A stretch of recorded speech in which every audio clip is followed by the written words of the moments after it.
I'm Harold Thompson. I was on Eric's campaign team for the special election, and I'm also the chair of the Oconee County Democratic Committee. So welcome to everyone who is here across all of Oconee County and across the district. So we're going to have a 2-hour town hall. It's going to be a very productive discussion. We have our newly elected state representative from District 121, Eric, here today. It's timed perfectly because Monday is the start of the legislative session. So a couple of ground rules for the town hall. Raise your hand if you want to speak, and we'll get you a mic. And like I used to tell my kids about 30 years ago, indoor voices. If you need to step out, feel free to step out. Please try and minimize any interruptions from your cell phone. Kind of keep the whole conversation going. And so what I'd like to do is introduce Eric Gisler, who is our newly elected representative from District 121.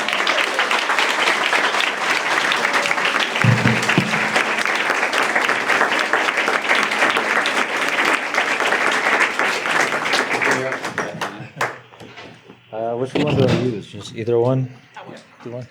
Well, I'm still getting, it's just so surreal. I'm still getting used to people clapping, and I'm the one that they're clapping about. It's so weird. I just want to thank everyone for coming out today. I know we have some slides to go through, but just real quick, since Election Day, the update for me is, we had the holidays in there, right? So took a little bit of downtime there. And for those of you who don't know, I own a small business that I'm in the process of moving through the entire election cycle. That's still going on, trying to get that wrapped up. So I worked on that a bit. But after the holidays, the last couple of weeks, I've spent every afternoon pretty much meeting with elected officials in the district, community leaders, everyone from county commissioners here in Oconee, both sheriffs, judges, the CEO of St. Mary's. I didn't get to Piedmont yet, but that's on the list. We'll get there. So it's really been a listening tour, and I think it's appropriate that I kind of wrap up the listening tour with you, the constituents of the district. And when we announced this, one of the pieces of feedback that I got was, for a lot of people, this is the only town hall they remember having in the district from a candidate. I know, the county commission is really good. They have town hall a couple of times, a year. GDOT will come in and do a town hall, but from a representative, this might be the first one in a long time. So thank you all for coming. And I'm going to run through, we have a couple of slides just to introduce. So just a little bit about me. A lot of you know me. For those of you who don't, I am a native Georgian. I grew up in Atlanta. When people ask me that, I kind of go into a story. I lived in Norcross in Gwinnett County until I was about 12, and then moved to the south side to Jonesboro. My father was an attorney. My mother was a pharmacist. My dad had designs on running for office himself, but he was a campaign manager and decided he wanted nothing to do with it. So he kind of left that to me, I guess. I did graduate from the University of Georgia. I went to Georgia Southern for a couple of years. After graduating, I got a degree in science, and I went directly into IT. Because that's where the money was, I guess. So, moved to California for a year and a half. My daughter was born out there, came back. My son was born here, so they are 20 and 22. You can see them in the picture right there. They're both in school right now. My son's at UNG, my daughter's at UGA, doing very well. What else is on here? I am a small business owner. I own the Olive Basket. As I mentioned, we're on the way, moving it downtown. I do have a dog. Jake, he's a good boy, but he likes to eat people's shoes. So if you ever come over, be careful. What's next? Okay, so the legislative session. It's a little bit tough to talk about this because I've been an outside observer for years, and I've stayed plugged into state politics and seen what's going on. But now I'm on the inside. I'm going to see how the sausage is actually made. Right? It's going to be a very different experience. So I know what I think going in. But I'm keeping an open mind to learn how things operate and try to work with the people there as well as I can across the aisle, both sides, to try to get the good things done for the district and for the state, right? I mean, we make laws for the entire state, not just this district. So saying that, I did run On affordability, housing specifically, healthcare, certainly we are at a crisis in the state now as far as healthcare and really the country, but especially in the state. So any ideas that we have, wherever they come from, my ears are open and I'm open to it. So yeah, that talks about wages, increasing the minimum wage, particularly for service industry folks. When I was out talking to people, at the Chamber of Commerce in both counties, actually, that's one thing that I heard was that particularly for service staff, waiters and waitresses, they're still working for $2.13 an hour plus tips. And the thing that has changed since that was set to be the minimum wage is that now more of their employers are insisting on getting a cut of those tips too, and forcing them to share those tips with other people too. So their wages have not been growing, and so that's a big concern. And I think we all see that when we go out to dinner, they're asking for larger and larger tips now, right? So anyway, opportunity, strong public schools. We're very fortunate here in Oconee County. We have a very good school system. The one in Clark County is not quite up to that level, but it has been improving for years and it's getting better. And they're doing some really good things over there. It can be better though. At the state level, if you look at the school systems that excel, it's the ones in suburban and exurban areas where there are higher property values. The more rural areas and the more urban areas where property values have not grown as much, and the tax revenue isn't quite as much, the schools are really kind of operating with what they're given by the state, which is too little. And I think we see that in those areas. So I'm very interested in what we can do for education. I am a small business owner, so I definitely want to support small businesses. That's going to help me, of course. So whatever we can do there. Freedom, I ran on this, we talked about this when I ran. It was on the website. A lot of these culture war issues that tend to make a lot of headlines and everything. My position is really the state shouldn't be making a lot of these decisions, right? People should be free to live their lives how they want to, and how they feel they should. So, just to kind of cut that real short. What do we have now? Oh, now we're on to questions. Okay, did we take out the rules? Harold went over some of them. Do you want to go back through them? No, that's okay. I mean, I think you guys know the rules. So I just want to say this is it's free speech area, right? I recognize a lot of faces. A lot of people were supporting me during the campaign. Maybe some of you are new. Maybe some of you really hate my guts. That's okay. You can say what you want. I'm going to listen. And as long as we can be civil about it, please, I'm here to listen. So, I don't want to stand up here and lecture for 2 hours. So let's start the Q&A, I guess. And I really want to turn into like a conversation too, right? If I hand the mic up if somebody raises their hand. Sure. So if we raise a topic, I may try to ask for crowd participation, ask you guys some questions in response, and get you engaged. I want it to be a conversation, which is a little hard to do in a room with a whole bunch of people, but we'll try our best. Who wants to go first? Margaret. All right. I'm Margaret Holt. I didn't vote for you, but I sure would have. But I live in District 120, so Okay, you're excused. That's okay. I live in Watkinsville. I just want to ask you what your plans are to continue having conversations like this with the public. Yeah, starting with this, right? And this is a great turnout, so we will keep doing this no matter how it goes. I want to, even before the special election had started, I already declared for this seat, and my plan was to have community events like this at least once a month throughout the entire year, right? Because I think people want that. People want to be able to ask questions, have these conversations. So I definitely want to do that. My friend Jessica Four, I don't see her here, but her boyfriend does like podcasts and streaming and that kind of stuff. So I'm talking to them about maybe setting up like a live stream once a week where we just get on and answer questions too. Trying to be as present as possible and show up at community events and just be open. Anybody here know Frank Ginn, the Senator 47, District 47? So we're very opposite, right? He's a Republican. And he's pretty hardcore over there. But he gives out his phone number at all these events. And I'll give you my phone number right now. I'll give you a second. If you want to pull your phone out, I give you my phone number. You're free to call me. I don't have cards yet, or I'd be handing those out. You can look me up on the House website. I'm listed up there already. But if you've got your phone numbers ready, or your phone's ready, it's 706-461-3842. And I'll repeat that if you need it. But reach out to me. I want to have those conversations. Repeat it again. 706-461-3842. All right. Next question. I know it's very early, but excuse me. Do you have any indication of what kind of legislation, what kind of topics are likely to come up in this session? And you may have no way to anticipate that, but sometimes, for example, it's my recollection or understanding there are certain bills that do get carried over from one session to the next.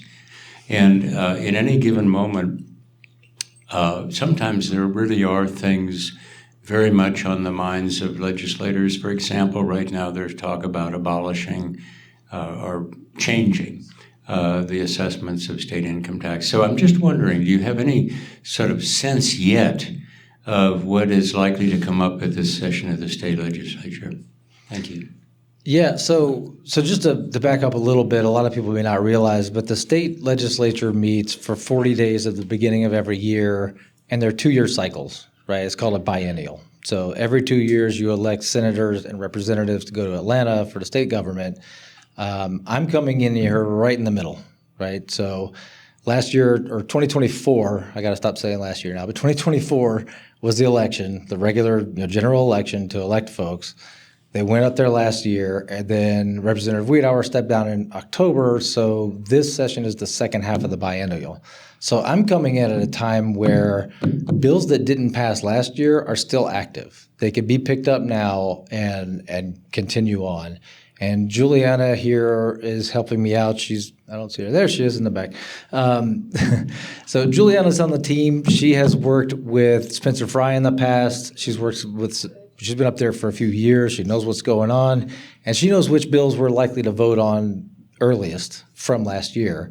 And she gave me a whole list of them to read through, and I haven't gotten to it yet, but I will before Monday. I have like 36 hours. So So there's that. There's definitely those that could come up at any time.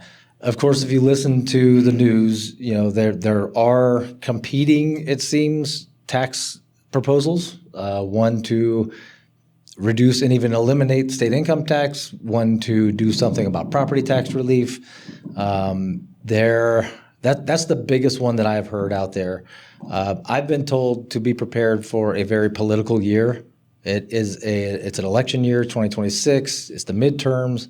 Half of the Senate is running for higher office, so there's going to be a lot of political positioning bills. So I've been told to be wary of that. Those are the ones that come to mind right off the top of my head. Yeah.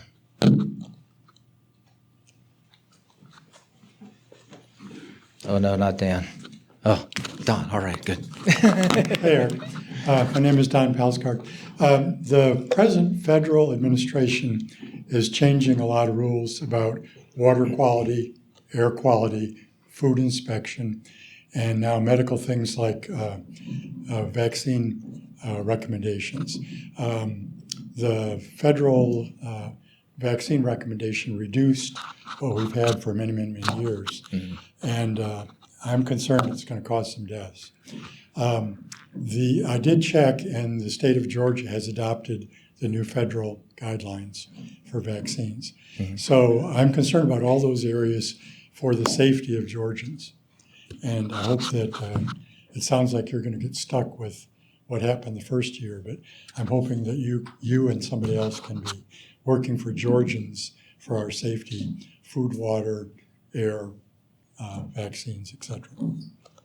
Yeah, absolutely. I share a lot of those concerns. I think we've seen at the federal level, they've cut funding for a lot of programs. They've changed guidelines for a lot of things. I know I've seen, and you've seen, I'm sure some other states have banded together to come up with their own guidelines outside of the federal government. I would be in favor of something like that. I think it is dangerous to just follow what they're telling us blindly. So yeah, I'm definitely, I share your concerns, and I will vote accordingly. I think that's about all I can say on that right now.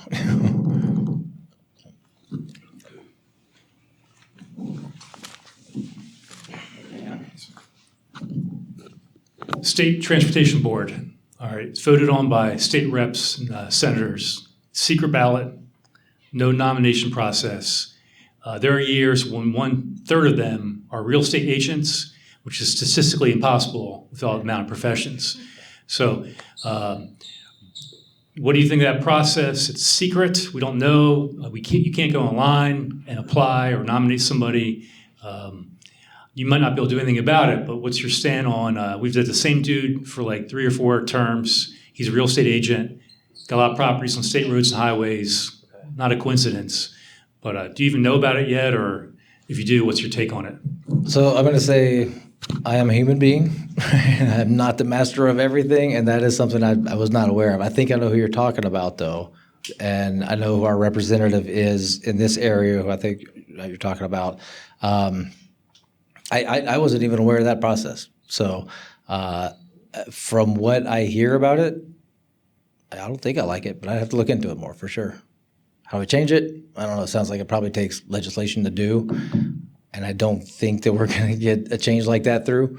But yeah, let me take that one back. Think about that. Juliana, are you making notes? All right. You got it too? Okay. Hi. Yes. Hi, my name is Ursula, and I'm a teacher. I live in Wilkinsville, but I teach in Jackson County schools. Okay. And I teach high school, so I was wondering if in Georgia, you guys are interested in passing another ruling so there's no cell phones in high schools either, because as a teacher, I can tell you that it's very difficult to teach and for the children to actually learn anything while they have cell phones with them. Yeah, that's a great question. That is another piece of legislation I've heard about. I think that is already being proposed now, and it's likely to come up for a vote this year. I think I'm in favor. Yeah, I think we passed it already for K through middle school. I've heard good things. I think it's been very well received, and quite frankly, it makes sense. I mean, I've been told I will read the bill first, but I like the idea. Well, coming from a teacher, I'm taking that to heart for sure. Thank you. Yeah, my name is Edward Kelly, and I have a question about of the total number of voters in your district. Do you have any idea what the percentage of? Pull the mic up a little bit. Do you have any idea what the percentage of voters of your electorate comes from Clark County versus Oconee County? And one other thing, do you have a committee assignment, or when do they do that? Yeah, so the number of voters, every House district has about 60,000 residents. That's a resident, man, woman, and child, right? Voters, it's closer to about, I think, 38,000, maybe 35,000. This district, Ray, you probably know the numbers better than anybody, about 40% Clark County, 60 Oconee. Is that about right? Yeah. So that's roughly how it breaks down.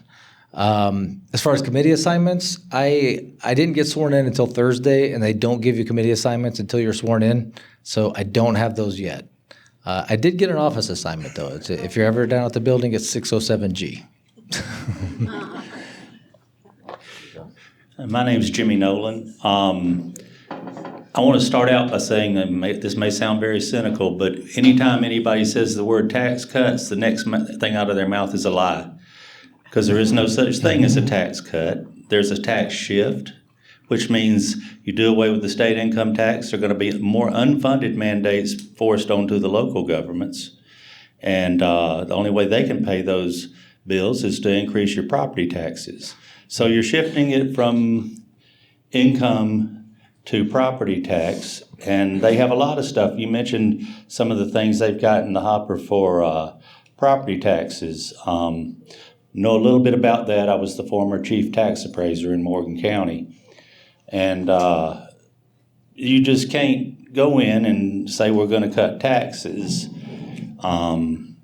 without saying we're also going to cut services so you won't get that new fire truck you need, or we'll go another couple of years before we fix the potholes, that kind of thing. I think there's a lack of understanding in the legislature, and maybe it's intentional, I don't know. But there certainly should be some discussions about the unfunded mandates that are going to come out of all this, regardless of which system of taxation you go after. They're better off just leaving it alone, in my opinion. Yeah, so I didn't hear a question in there really, but a couple of things that I'll say is I agree. And one of the things is, I told you I went on this listening tour, right? And in this district, that means I was talking to a lot of Republican leaders, right? And I heard the exact same thing from them, right? Elected Republicans, I'm not going to say names, but they tell me the income tax elimination is a joke. It's like the math doesn't work, right? And when you talk to county and municipal leaders, they say the same thing about property taxes, right? And I know this is not a campaign event, but I just went through an election, right, through a campaign, and my opponent was talking about property tax relief and back in the blue. Anybody know how police departments are funded? Property taxes. So those are kind of contradictory statements. So having said that, though, people are suffering with property taxes, right? I heard that, and some of you may have heard this before. The week before, 1 week exactly before the election, I went and I met with the Oconee County Farm Bureau. There's a bunch of farmers, and believe me, I saw some daggers in those eyes when they were looking at me, right? They vote Republican, although the Farm Bureau is a bipartisan organization. I met plenty of farmers who were not that, but some of them were looking at me kind of rough. But I heard that request, right, and that I don't want to say complaint, but that pain, right? Property values have gone up, and when property values go up the way they have, your property taxes go up because your assessed value goes up. And here in Oconee County and even over in Clark County, they've actually lowered millage rates pretty consistently. But people's property tax bills are going up because those property values are going up so high. And when property values go up that high, that also affects your insurance too, because the cost to rebuild for materials and everything goes up. So yeah, increasing costs of everything are increasing your property tax bill and your insurance costs. So I heard a lot about property taxes. So and there is a real need for some type of relief, especially for lower income people, seniors on a fixed income, that kind of thing, right? So I think there's a happy medium there. I don't know exactly where it is, but I know that the Senate is focused on trying to eliminate the income tax. We can get into a whole conversation about why I think that doesn't make any sense. The House is, I think, focused on property tax relief, and there may be something we can do there. So there was something else you said, but maybe it'll come back later. I actually have a kind of follow-on question because you mentioned the Farm Bureau. I'm Laura Schuttenhelm. I live in Athens, Clark County. So in terms of taxes, what is it? I think 49% of the land in Athens, Clark County is off the tax rolls. Right. So, between the university, the state, the federal government, I mean, it's kind of crazy. But I recently heard a story in terms of farmers, and it made me really start to think about it, because they were saying, the gentleman that they were talking to, and this was actually in, I think, South Georgia, but I think it affects our area too, is the number of people who are not farming their land anymore because they can't make a profit and they're losing money by farming. But then we have the issue of affordable housing and how many acres of our farmland are being converted into housing that's maybe not necessarily affordable. So I'm wondering, when you think about affordable housing, and yet you also think about the economic generators of our state, how those work together. I know that's kind of a complicated idea, but throwing it out there. Yeah, not taking it easy on me. That's good. So you're right. I mean, housing is a crisis in the state, right? And the very high level answer for that, for why that is because supply and demand, right? We're not all master economists, but we all understand supply and demand. When the supply is low and the demand's high, the price goes up, right? And that's where we are. So the long-term solution, and some things are being put in place right now, but the long-term solution is we have to have more stock, right? And here in Oconee County, and talking to those farmers, right, there is something that the conservation use value assessment. So if you say, I'm not going to develop this land, your property taxes are cut, right? And that's good because that helps them, retain that land, right, and not develop everything. Everybody in this room has probably heard, "Don't Gwinnett my Oconee," right? So that's how you can keep that from happening, right? But at the same time, housing is an issue. And so there are things that can be done, and a lot of it really comes down to the local level, right? It's local zoning, what the local commission and the planning commission and the local county commission and the city, what they're going to approve and how they're going to zone different things and which projects they're going to approve, right? And there's nothing, I'm not going to say any names. I was talking to somebody in local leadership here that, these developers come in and, look at Wire Park, right? It's a great facility. It's wonderful. They built those units over there. Anybody remember what they went on the market for?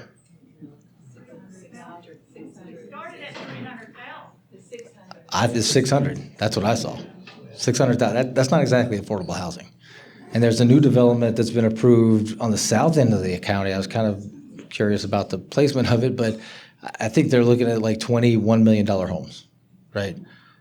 That's not affordable either, right?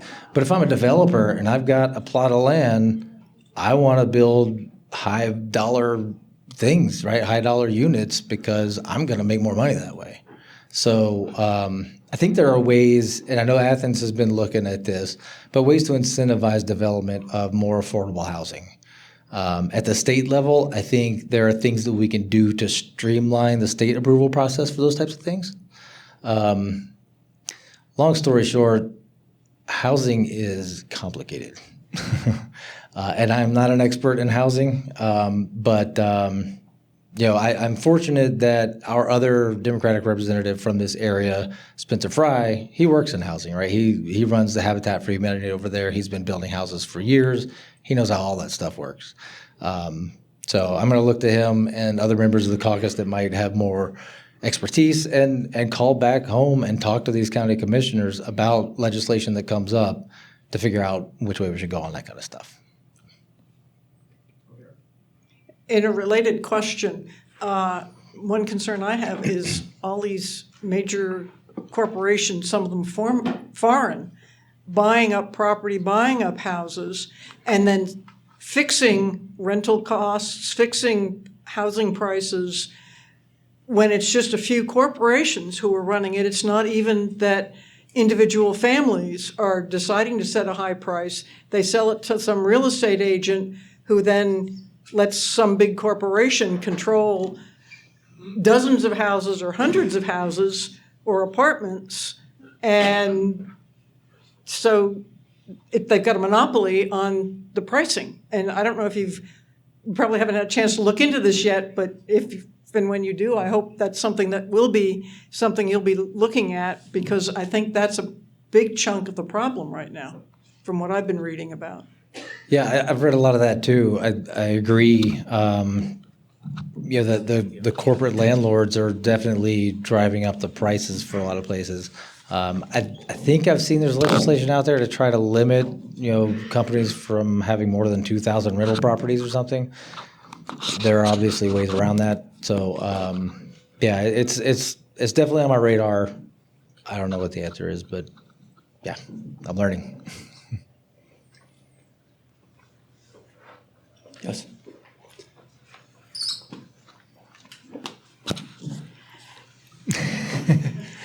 Thank you for hosting this event and being and I'm all into the housing, so I don't think it's just a local issue. I think it is a statewide and local issue. So kudos, looking forward to working with you in the future. But talking about the future, how do we better work with local government and state government? We have no real relationship or conversations in the past with Athens, Clarke County, and our state representatives on a very long and productive way. It's like two different ships in the night. Can you put that on your agenda then? I'm not going to ask you how to do it, but can you put that on your agenda to build relationships locally?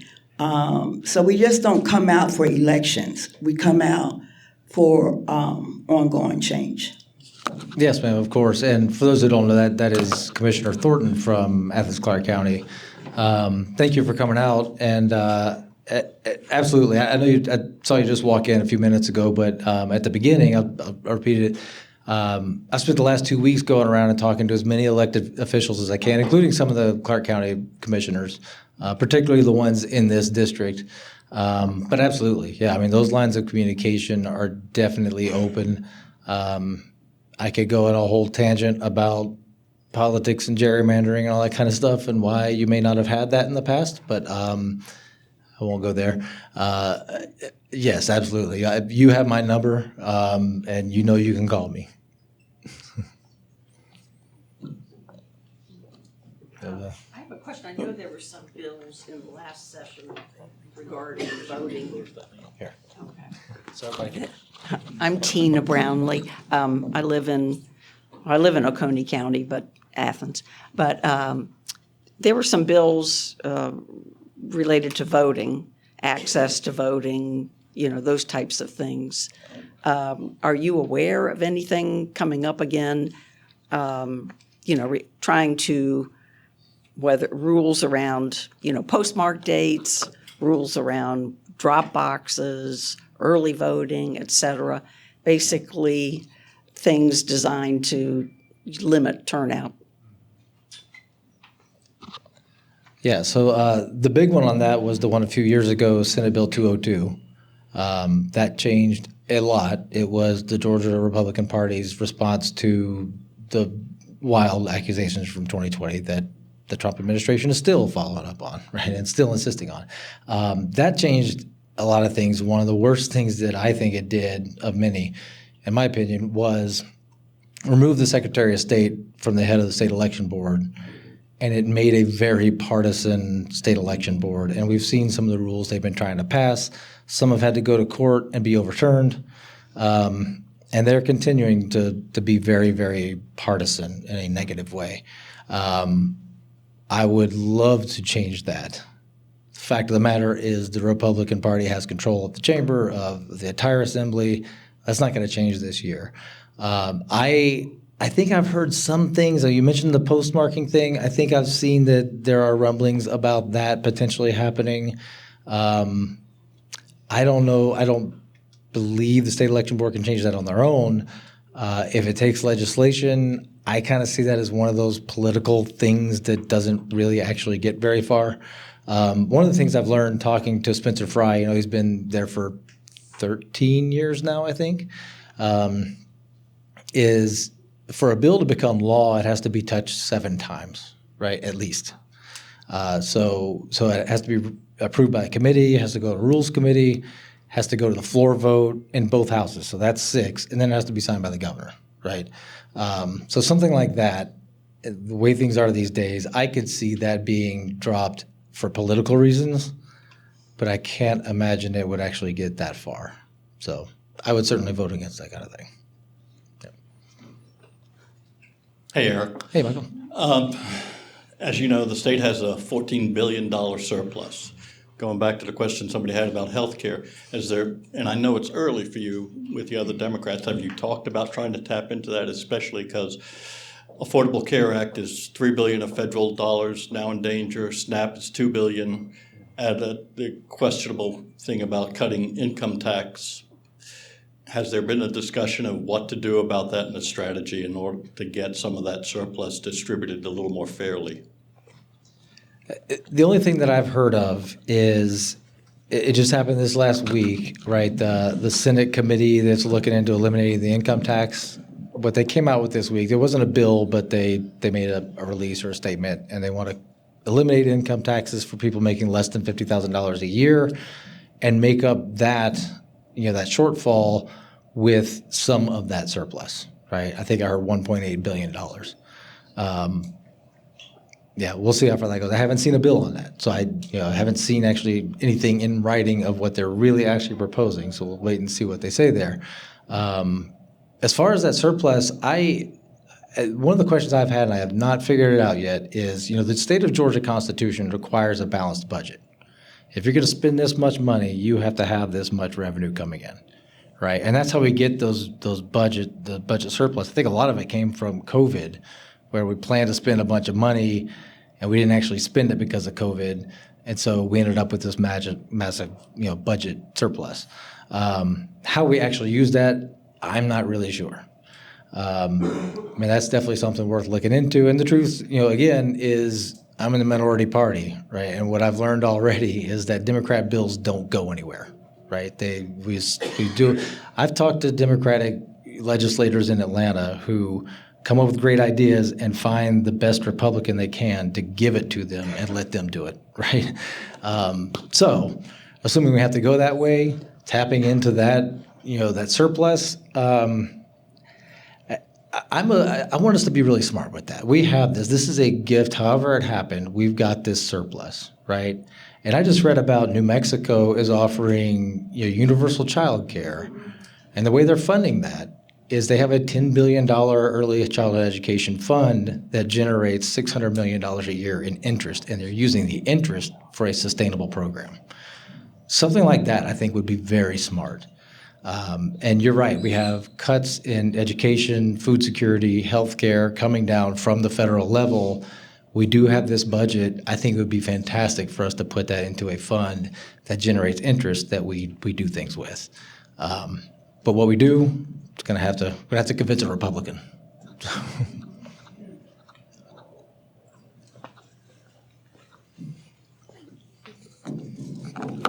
Hi. I wondered, we in Clark County pay pretty outrageous, I think, property taxes, especially compared to Oconee. Now, of course, we have the university and all that where they don't get taxed, but also we have a big school millage, and yet we have substandard schools, and Oconee has the best schools in, the state, it's said. For the most part, Clark County, people are sending people with money are sending their kids to private schools. So I feel like we love living in Athens and in the city, but we also have so many issues that Oconee doesn't seem to have. So how do you, spend your time or split that? Because a lot of our money also goes to homelessness.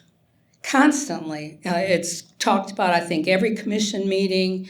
We're planning a huge amount of money to go to homeless, like shelter. They're thinking of picking up motels, turning those into homeless. I know they're very liberal, but there is a point when you can't force people that way to get help. I had a mother who was schizophrenic. You couldn't force her into anything. And she would burn the place down. So I guess what I'm wondering is, how do you split your time between a suburban area that, and Oconee, don't send your homeless to Athens. We hear about this all the time. But, how do you split your time there for us? Because we have really significant concerns that Oconee doesn't have. Yeah, so you're asking me how I split my time. Or how can, Yeah. It's not that big a district, right? I lived in the east side for several years, like a decade. And then I lived here in Oconee for the last, what years is it now? 26? 14 years. And so, it's not that far. And there are very different sides of the district for sure, but it is one district. And I have made a point to meet with elected officials and community leaders on both sides, right, in Oconee and in Athens. But what you're touching on, though, is, I think, a failure of planning and responsibility at the state level that I hope that we can address at some point. Number one was education, right? Our QBE formula, does anybody know how old the Georgia Quality Basic Education formula is? I know Winter knows. I know Harold knows. Anybody else know? Yeah, it was passed in 1985. A lot of you were here in 85, but a lot of you weren't alive in 1985. I was in the third grade, right? We didn't have computers in the classroom. We didn't have a smart board. We didn't have a computer lab, any of those things.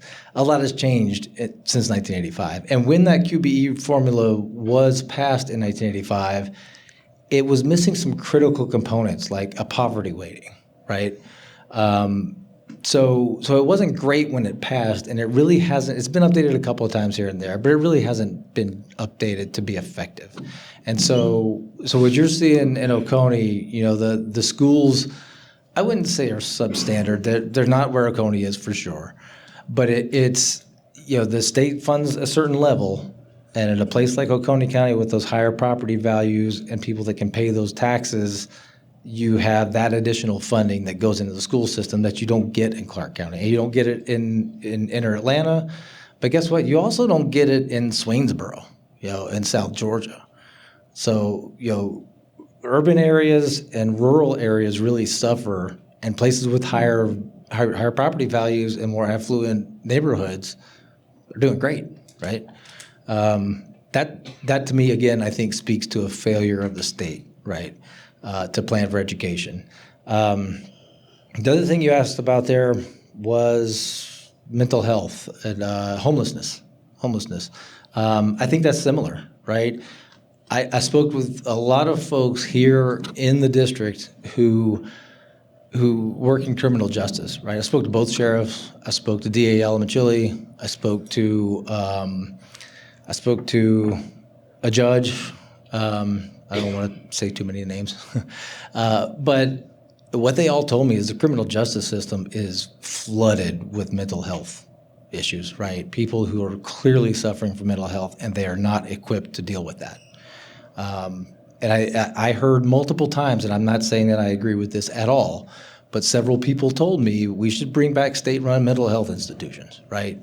They were shut down in the 50s and the 60s because they were doing horrible things back then. But we're not doing electroshock therapy. We're not doing, frontal lobotomies anymore. Society has progressed a lot. Maybe there's a solution there. Maybe it's just funding for existing mental hospitals, facilities for people to go, right? Because that's leading to that homelessness issue. And you touched on it too. A lot of surrounding counties assume that Athens has resources for that, and they bring them there and drop them off, right? And I mean, if that's not illegal, it maybe should be. Maybe that's something we ought to look at. But still, that if you don't have the resources to handle these situations everywhere in the state, that kind of thing is going to continue to happen. So, yeah, I guess that's what I would say.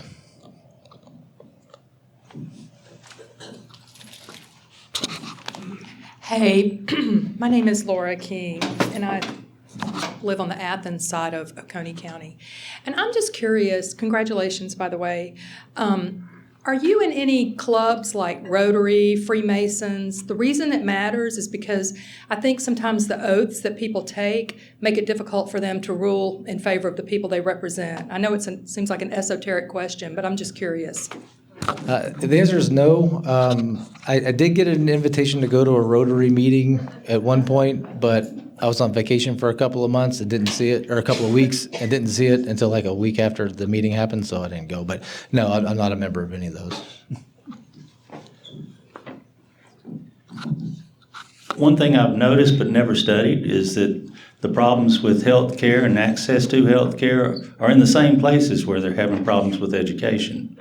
And there's a correlation there. Maybe there's some things that can be efforts that can be combined to fight both at the same time. I don't know how to do it. Is there any way that maybe you could suggest that there be a study done on how those things correlate.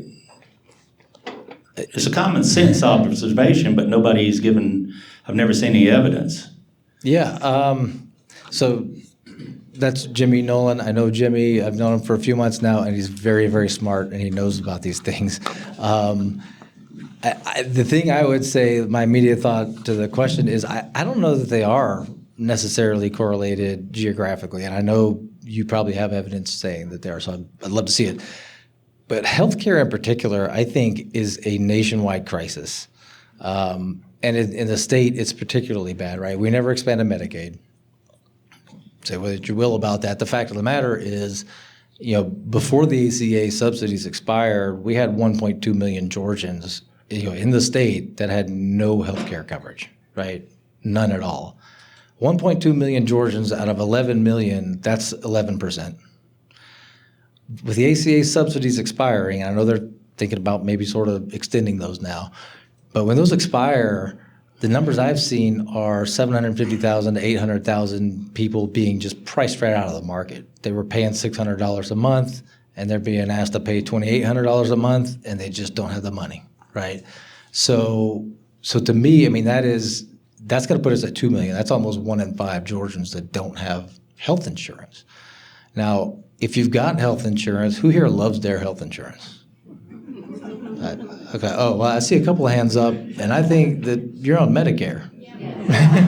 Okay. Yeah, you love your health insurance, sure.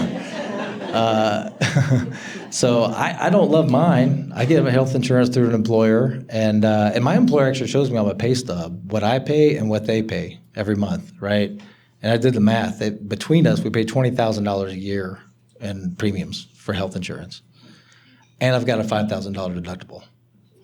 So, yeah, I went to have a couple things checked last year that, were kind of, I don't know, not critical. It wasn't life or death or anything, but I went to a specialist, and I got a $400 bill before they let me leave. And I was like, oh, yeah, there's that deductible kicking in, right? So, yeah, even if you have health insurance, it's not paying for anything anymore. It's really covering you in case you get cancer or in a car wreck or something like that. It's catastrophic insurance, but it's not helping you with day-to-day coverage or day-to-day care. And the other thing, we talked about it a little bit earlier, but it's not such an issue in this district, right? We've got access to a couple of great hospitals. There are medical, office buildings around. We've got access to doctors here. You might have to wait 6 months to see one, but they're here. There are places in Georgia where you might have the best health insurance money can buy, but you don't have a doctor to see, right?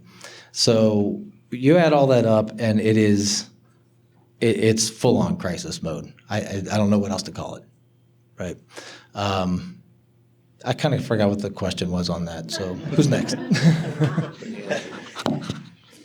Good afternoon. Jason Breedlove. I'm a real estate appraiser here in Athens and Oconee. And just curious, when you talk about affordability in Oconee with the minimum property size going to 1.5 acres for new developments, I mean, how can you possibly even address affordability with the high prices of land?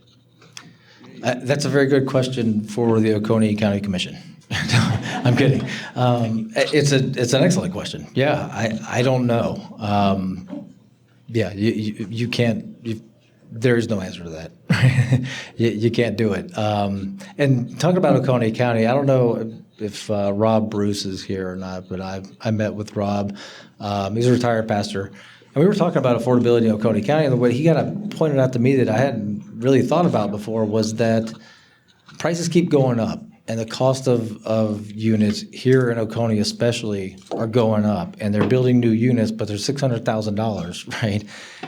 What is Oconee known for more than anything else? What was it? Well, okay, maybe. That's not what I was going for, but somebody said it. Schools, right? People move here for the school system. Like, it's one of the best in the country, right? People come here for the school system. Well, those are young families, right?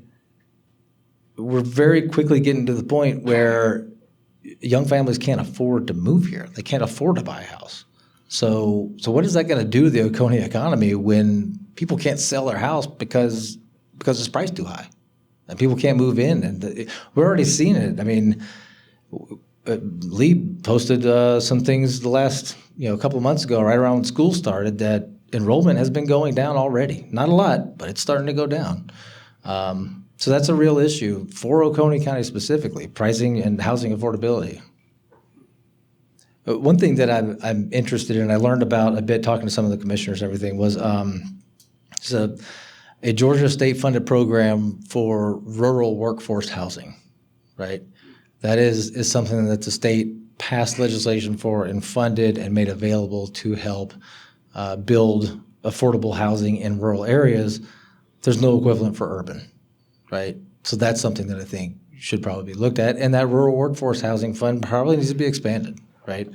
But it does have to be smarter. And the other thing I'll just say on that is, if that's what the Oconee County Commission passed for new lot sizes in the county, I'm assuming that's like outside of a subdivision, right? Because subdivisions can obviously be smaller. So, going forward, if you're on sewer, it's a minimum of 1 acre. If you're on sewer. Septic, it's 1.5 acres, and if it's considered AR or rural, then it's 2 acres. Wow. Okay. I don't even think I was aware of that. I'm a big fan of local control. I don't want to pass something at the state level that tells Oconee County commissioners what they can do. So I think the answer to that is talk to your commission. And if you need to. Yeah, go ahead. You know another city that was in the same situation that we are, and we're in now? It was Snellville, Georgia. And it has done nothing but go down. And we're headed in that direction if we don't do something about it. Okay. I wasn't aware of that. He said that another city that was in that situation was Snellville, Georgia, and it's been going down. What do you mean by down? Well, just so crime rate's gone up, property values have decreased. Property values School decreasing. systems have decreased.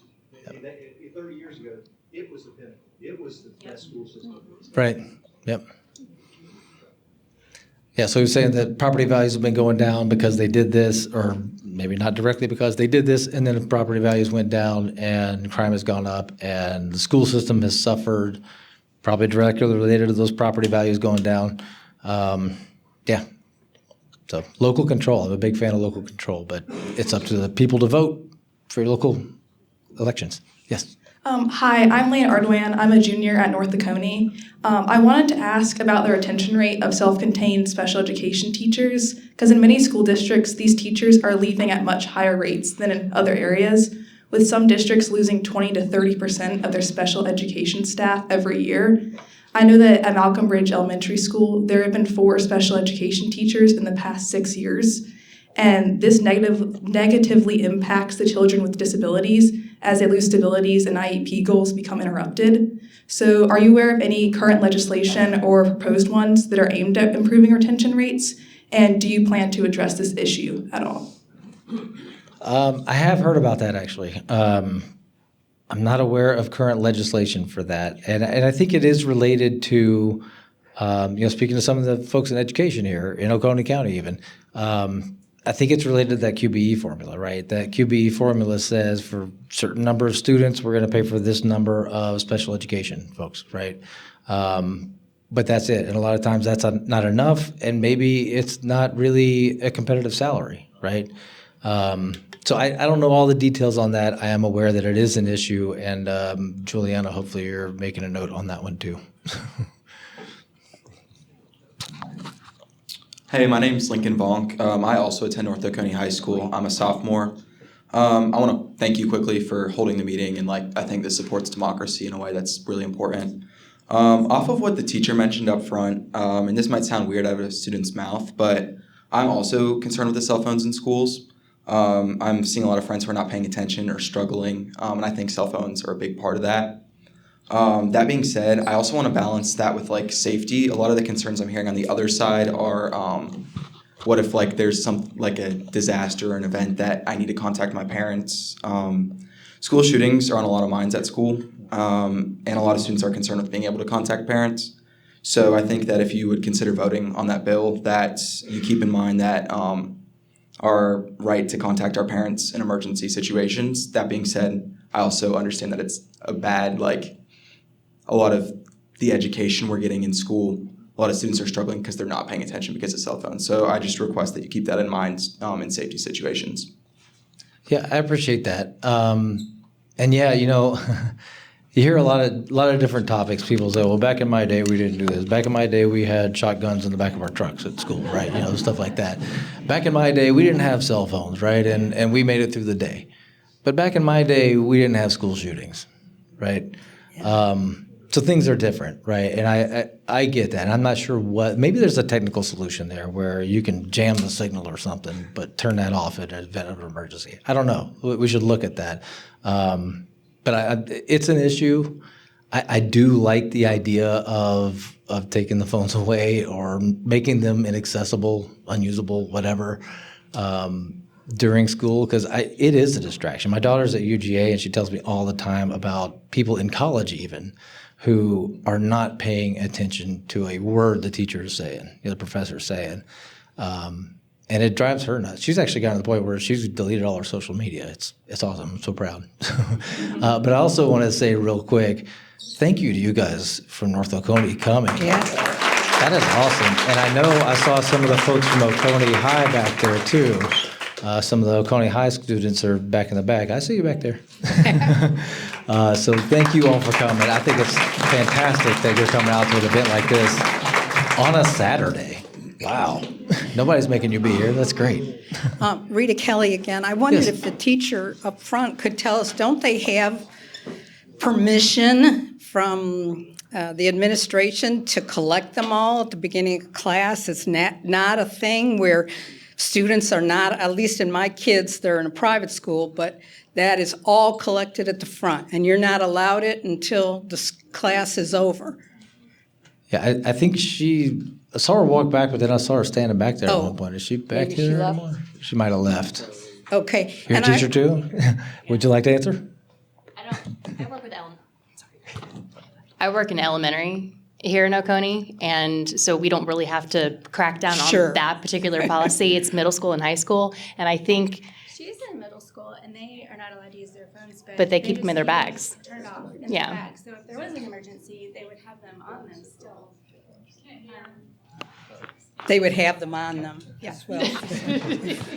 She said she teaches at Oconee Middle, her daughter goes to middle school, and they're allowed to have their phones on them, but they have to be put away in their bags. So if there was an emergency, and turned off. That's just a school policy. I mean, they did pass something in the legislature last year, the K through 8 thing. Did it not take effect yet? Okay. That's how they enforce it. Okay. They just ask people to put them away and then take them up if they don't. So, so expanding that to high school, I think probably makes sense. I also wanted to point out that that's another issue that Athens has, that Oconee has, is we're constantly hearing about affordable housing. Athens is trying to do it with infill, well, especially in 5 Points, which is just ridiculous. We're all so close to each other. You can see in their house. I mean, I don't know where they're trying to put things. But the last thing we fought was 2 houses were purchased, and they wanted to build 3-story condominiums, and they would be over $1.2 million each one of them, and there were 7. Yeah. So it's just, is that affordable housing? Is that infill we need? But that's also an issue that Athens is facing. And in our property values in 5 Points in particular are just have skyrocketed. So Yeah, I mean, they kind of have everywhere. I live here in Oconee, and my house is well over 100% what I paid for it, right? Just in 14 years, right? As far as that, I mean, I'm with you. At $1.2 million is not an affordable unit for me, for sure. And I'm not sure what that answer is, right? It does come down to local control. I think it needs to stay at the local level and be controlled there.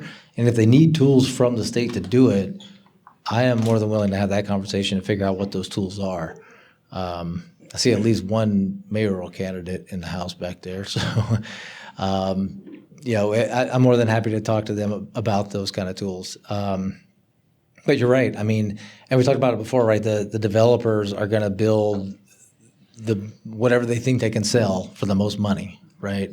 And they can make a deal with the county commission to build a certain number of units, but as far as I understand, there's not really a lot of teeth in a lot of those agreements. And when they don't do it, what's built is built, right?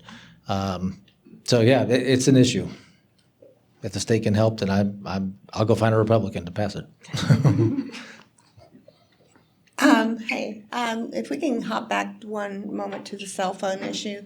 I taught 15 years in special education in Clark County, and I consulted around the state of Georgia following that for about 10 years. There are, I think anyway, justifiable solutions so that especially now the students can be safe. I was in many classrooms, high school, middle school, elementary. Not so much the elementary students, but there are techniques to keep someone feeling secure in the school building, and it works. The problem is there was in a variety of counties, a lot of parental pushback. And so, there needs to be some common sense to this, but I sat in classrooms and observed where, the teacher collected the cell phone at the beginning.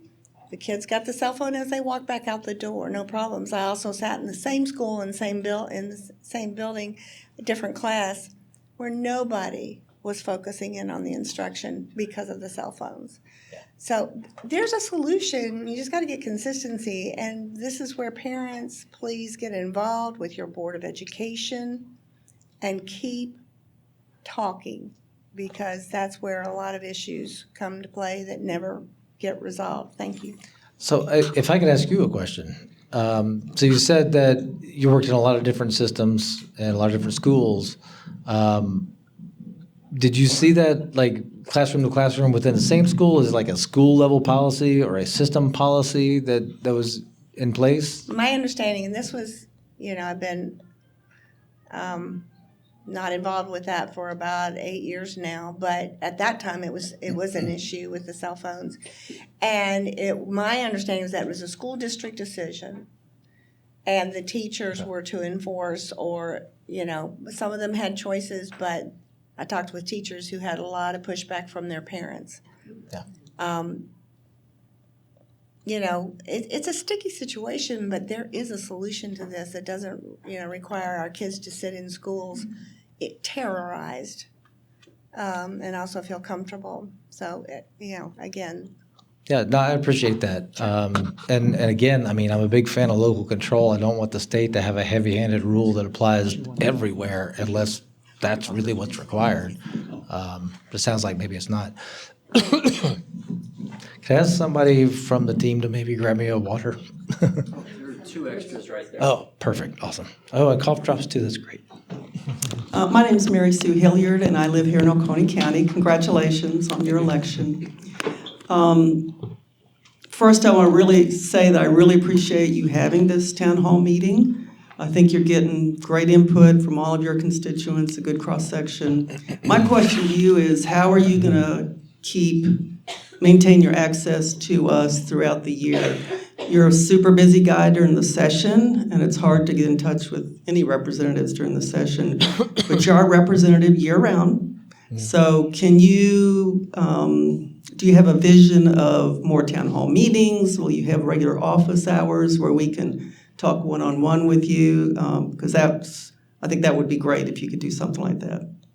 Yeah, I absolutely plan to do that. Somebody asked something similar earlier. Sorry. I've been battling a cough for like 2 weeks now, so hold on a second.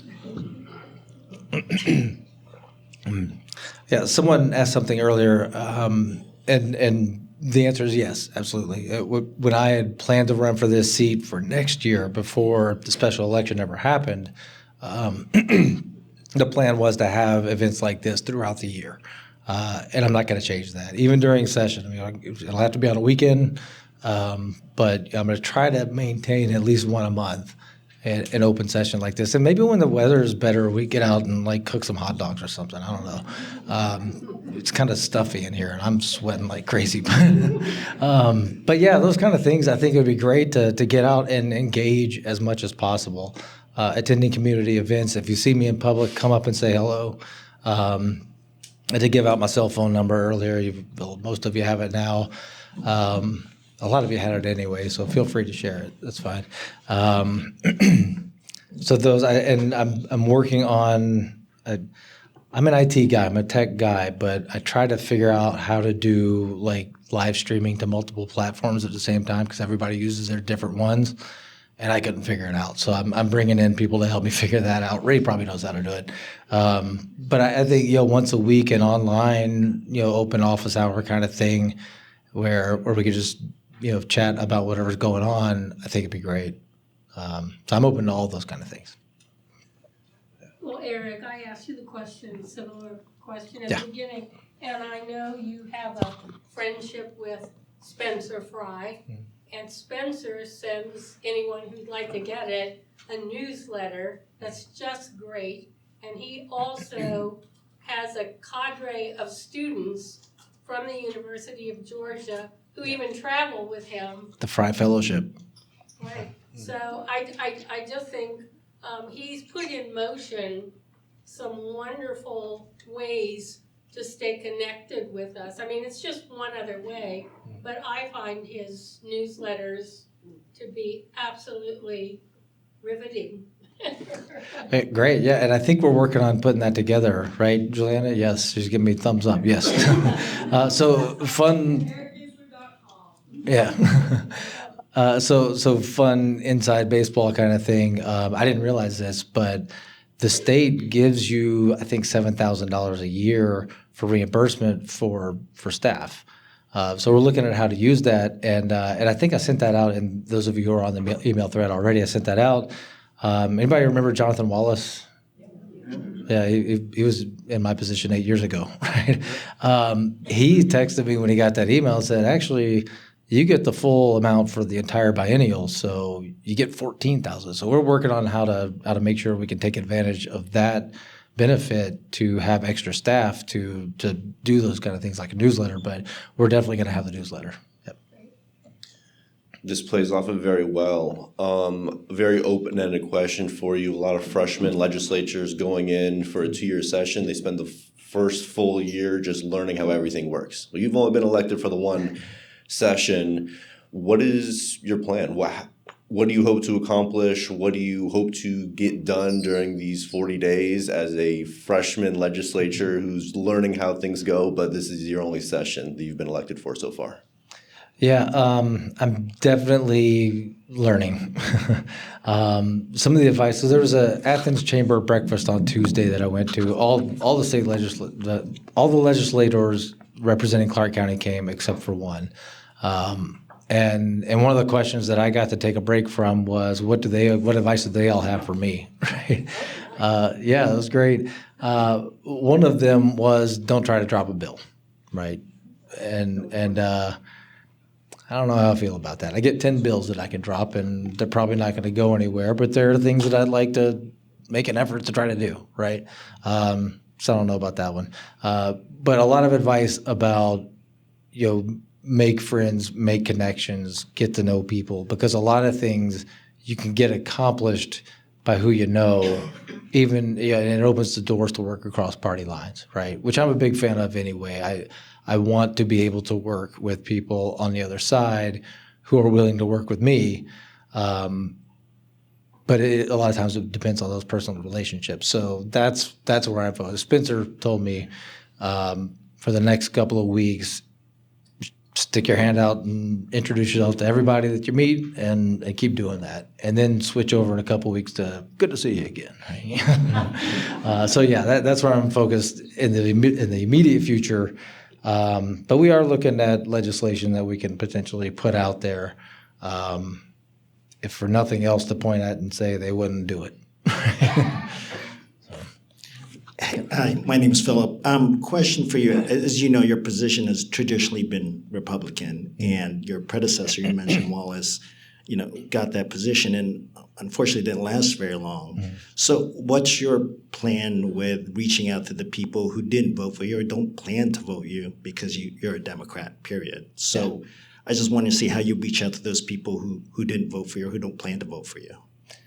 That's a great question. And in a town hall like this, I really didn't want to get too political and partisan. But we live in a very politicized time, right? A very polarized time. And I think where we are right now is different from where we were 8 years ago, right?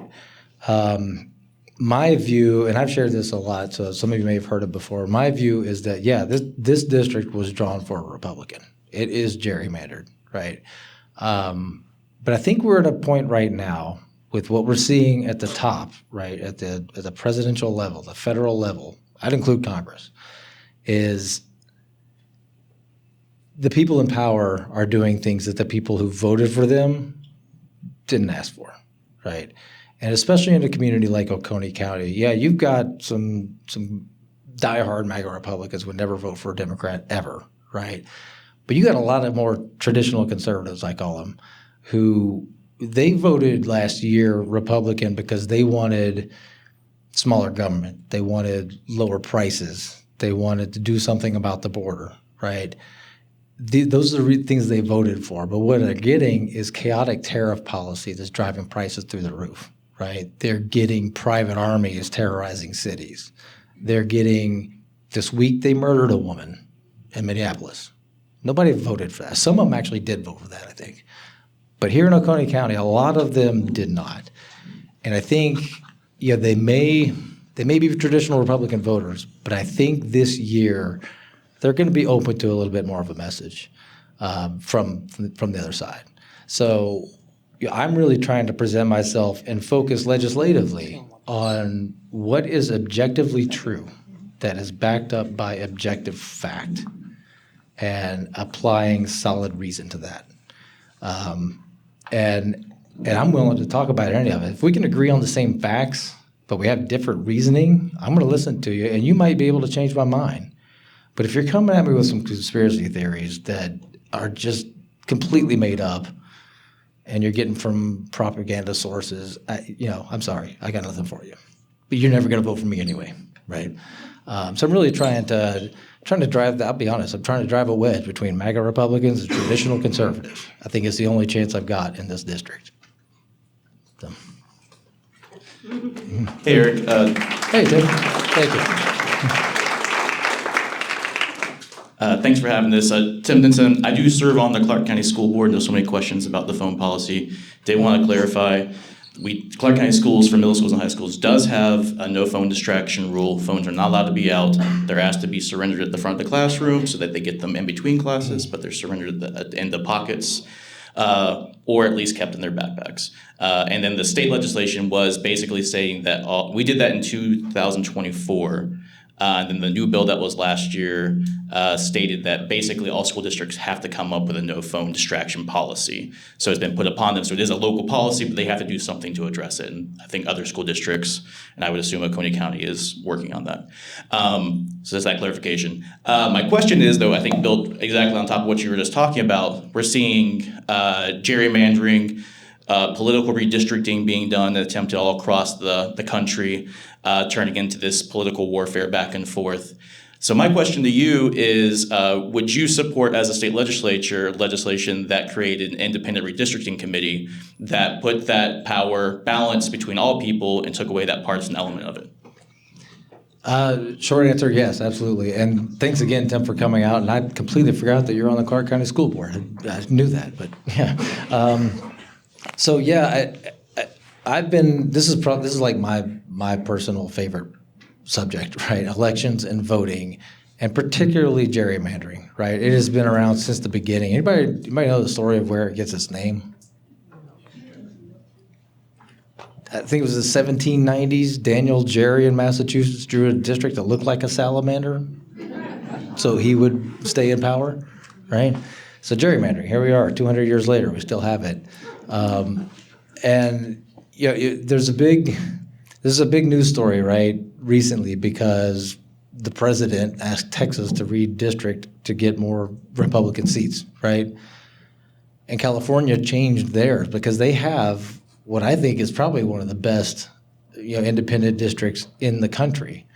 I really like what they've done, and I think we should probably just copy it, right? Because what they've done over there, and maybe there are some tweaks here and there, but what they've done is it's independent, number one, from the state legislature.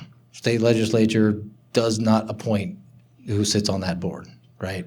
So it removes lawmakers from the equation, right? So like that's number one. Independent in terms of partisanship, I don't know that that's even possible. So what they did in California was they made it bipartisan. You have equal numbers of Democrats and Republicans on there. So whatever gets passed through that committee is going to be pretty fair. And I think that's probably the best we could do at this point.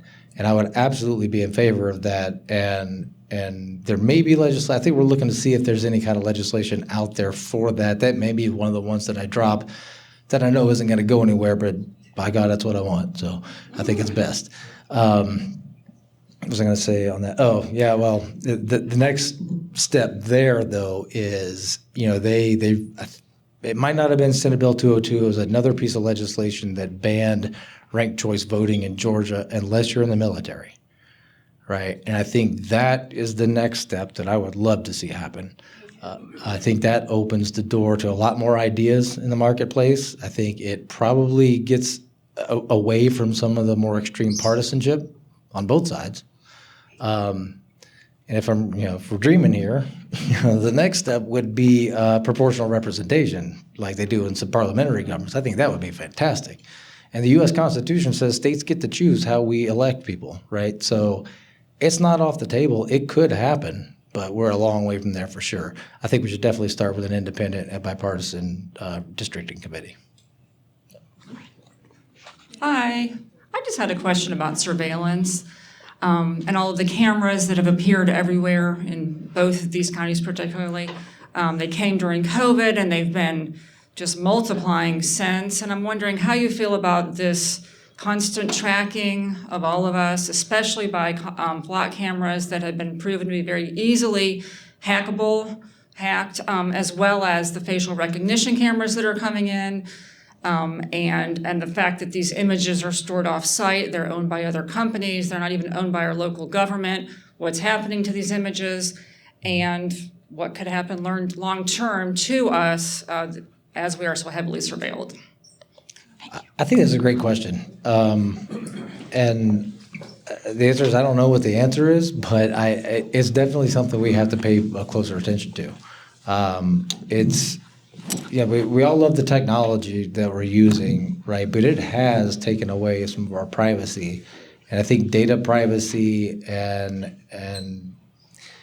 public surveillance is particularly tricky, but data privacy in general is something that as we move forward technologically as a society, it's something we've got to have some kind of plan for. I don't know exactly what that answer is. I've heard about the flock cameras and issues with those. I don't know exactly. I haven't had time to study up on it, so I can't say that I'm intimately familiar with it. But it is a concern for sure. Yep. Quick note, Sonny Perdue, about 25 years ago, wrote a big editorial in AJC about independent districting. Tom Murphy was a longtime Democratic Speaker of the House forever, notorious gerrymander, miserable dude anyway. But Sonny Perdue wrote that kind of in retaliation for him.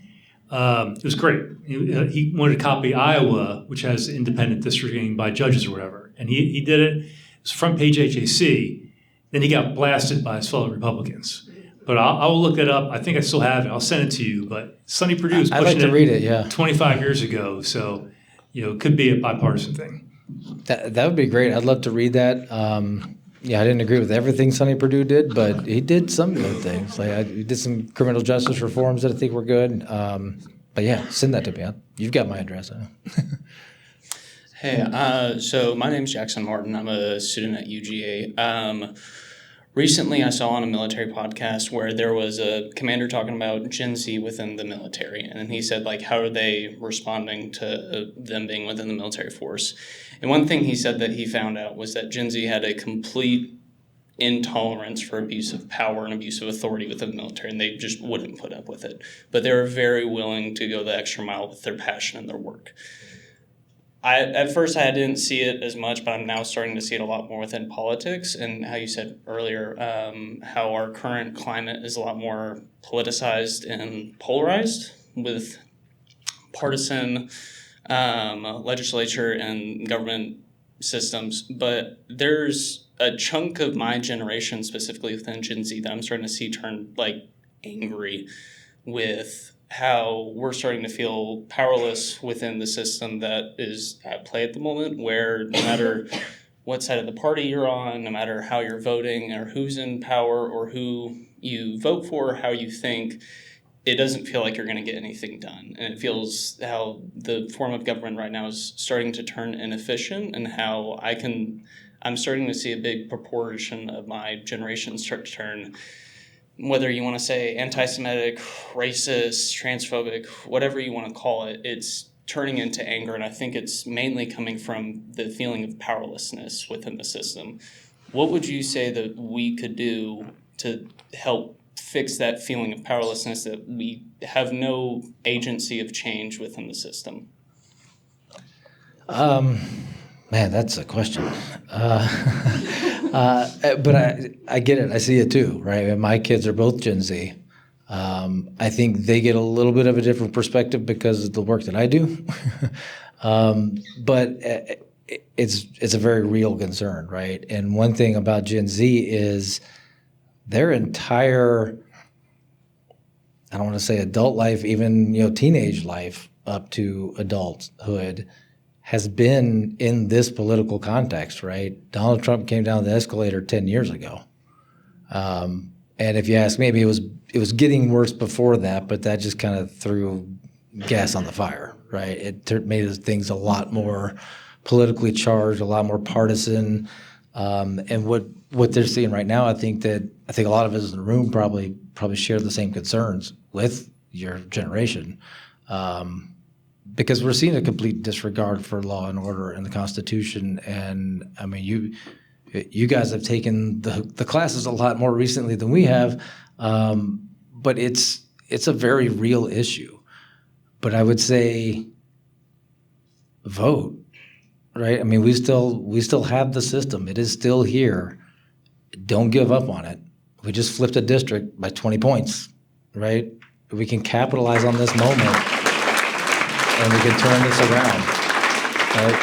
It's not too late yet. Okay, thank you. Anyone?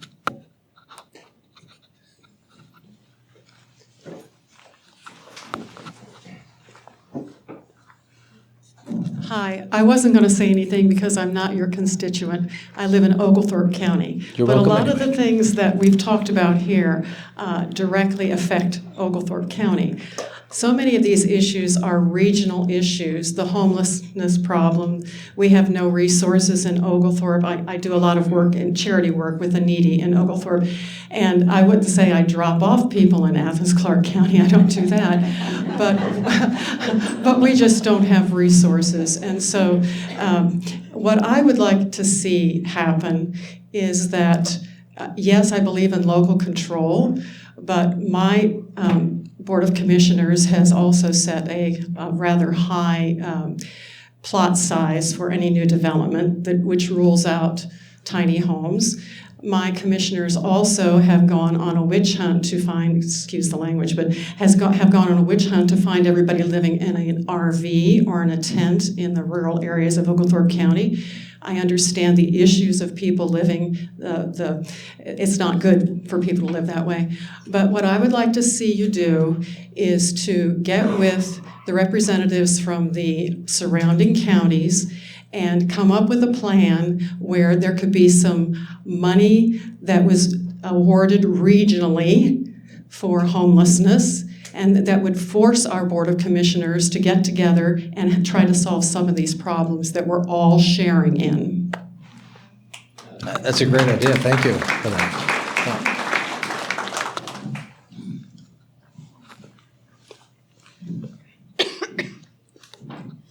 I don't think I have a question, Eric, but All right, great.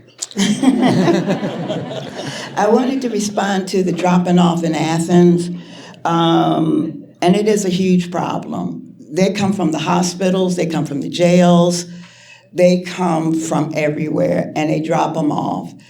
and because we have resources, but we don't have that much resources. So I do want to agree with the young lady that just spoke.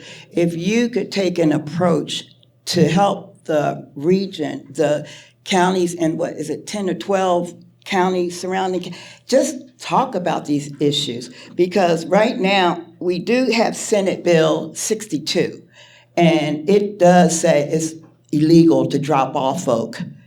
But guess what? Nobody enforcing that. And matter of fact, we just started talking about it again last week. That's why I was waiting to try to make sure I pulled it up. But we do not talk to our fellow neighbors in this area. I mean, in surrounding areas. Athens has become the hub for the homeless. And while we all want to have humanity, it does wear on our resources in Athens. We can't even give quality services to the homeless because we're spread so thin. So I do hope if you are going to tackle something, I think who can argue about trying to bring the surrounding counties together? I think that is a really huge step forward for us. And there was one other thing I wanted to mention. Oh, put on your list, whoever's taking notes, about data centers. Yeah. Please put data centers on your list. Thank you. For sure. Absolutely. Thank you. So I'm a junior at Cedar Shoals, and one thing that I've seen be really beneficial is the school lunch. Being in Clark County, we have the access to the community, I believe it's the enrollment provision. That means that anyone in the district can get school breakfast and lunch for free, regardless of income. So I've seen this be really beneficial to a lot of my friends, people around me that may not qualify for the federal reduced lunch program, but can still eat and not have to worry about paying for that. But that program has been under threat from the federal government in the last year under cost-cutting initiatives. So I was wondering, would you support a program to basically take that to the state level and ensure that it's protected even if the federal government cuts that? Yeah, thank you, Eli, for making the trip out here. This is Eli. He's I don't know if you're the editor, one of the reporters in the Cedar Shoals High School newspaper. It's awesome. Probably wrote my favorite article about the election. So thank you for making it over here, Eli. And you did ask me about this previously, and I'm a fan of figuring out how to do that, right? I've seen too many op-eds and opinion pieces and things and studies even showing that, hungry kids don't learn, right? That's what it comes down to. Hungry kids can't learn. They don't pay attention. They don't sit still in class. And that's a real problem. And there's a stigma with the free and reduced lunches that can be eliminated if everybody just gets free lunch if they want, right? And it's not that expensive. I think the number that's coming to mind, and don't quote me on this, $300 million for the state a year and a $40 billion budget. That seems like money well spent to me. And you look at things like the Hope Grant, I mean, it's over stuff. There's a surplus with the Hope Grant.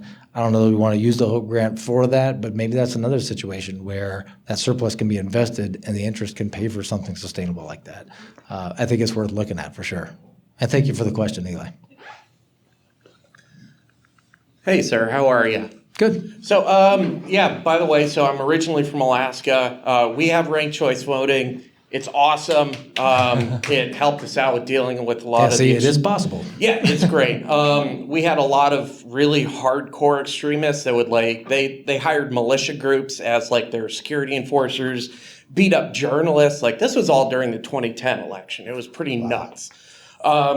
But yeah, so I've got a list of questions. Choose which one you want to deal with. Oh boy, all right. So I've got, let's see, there's infrastructure, supporting major industries in the state through applied science funding, the Georgia EMA, and then forestry-specific issues. Oh boy, I don't know that I'm an expert in any of those. What? Infrastructure. I have a request for infrastructure. All right, cool. So for me, I ride my bicycle a lot in Athens. You may see me around. I've got a little trailer with my dog. There's a lot of gaps in our infrastructure with regard to just being able to have, an area walkable. Like, you know, I lived in a town in Wisconsin, population 2,400, that in a lot of places has better infrastructure than what we have in Athens. And, you know, I see, you know, one of the things that's really scared me a few times is I'll watch the speed clock in front of that elementary school right next to Cedar Shoals. And people will be doing 55, 60 miles an hour when the lights are flashing for the school zone. And I'd really, really like to have that, like, have no kids die in front of that school. That's, you know, that's where our deaf kids go in this district. Yeah, I'd like to see some traffic calming. I'd like to be able to see something like that from, you know, from the state and county level. Like, is there anything that you would be able to do in that regard, or? So I mean that's a part of all of this that I'm not very well versed on yet. I don't know if the county pays for that, if some of that comes from the state, some blend of it, how much funding is available, those kinds of things. We might have to add that to our list to look at. But you talk about, you know, things like bike lanes and things like that. There are a lot of things that I think we should be doing on that level. If you go to, I took a trip to Germany a couple of years ago. You can ride a bike pretty much across the entire country on a dedicated bike path that is not on a road. It's not on the Autobahn, right? It's not even on a road. And I mean, I used to ride my bike. I ended up selling it because I had too many of those cars whizzing by me. I wasn't doing it. I didn't feel safe, right? I think there are projects like that. There are Rails to Trails projects that I think should be funded to try to connect some of these places. I mean, I know there are plans, but there are critical parts of it missing where you could ride a bike from eventually Savannah, Georgia, all the way through to Jacksonville, Alabama. How cool would that be, right? But, you know, you have to have funding for that. But yeah, it's definitely, Juliana's taking notes, I guess. Brianne, maybe. All right. Yeah, I lived in Germany for 6 years, so I know what you're talking about. Yeah, it's amazing. Hey, where's our? Oh, sorry. Oh, Blake. Yeah. Hey, Eric. Want to go back to the Hope Scholarship real quick for a second? Sure. I think it was back during the Purdue administration that the lottery funding was being drained pretty quickly, and so the legislature cut the Hope Scholarship. It doesn't cover everything anymore, and so if it's running a surplus now, I was curious if there was any opportunity to restore those cuts so that Hope actually covered the full cost of attendance. I think that's worth looking into. Another idea I heard kind of on my listening tour was, well, a couple things. One thing they did also tweak on the Hope Scholarship is there's no more income limit to who it's available for, right? So what that's turned into is, you know, very wealthy families in Atlanta telling their kids, hey, don't go to Harvard, don't go to some private school I got to pay for. Go to UGA, get the Hope Scholarship. I'm going to put you in a luxury apartment and get you a Benz, right? And that may be part of what's driving the luxury student housing boom going on in Athens right now. But another thought that I heard was, and maybe related to that, there is a surplus in Hope, and if we maybe did reestablish income thresholds so that money wasn't just free to people who don't need it, that could be reinvested into potentially early childhood education and childcare, which I think is a very interesting idea. But the truth is there is money overflowing out of the Hope Scholarship that is just sitting there right now, and we should be using it. They took money away from some of the capital improvements possibilities that were originally written into Hope. Did they? And they started cutting it in the early 2000s.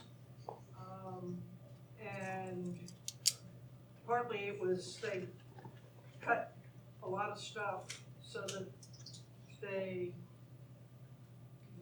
various schools like the university had to raise tuition.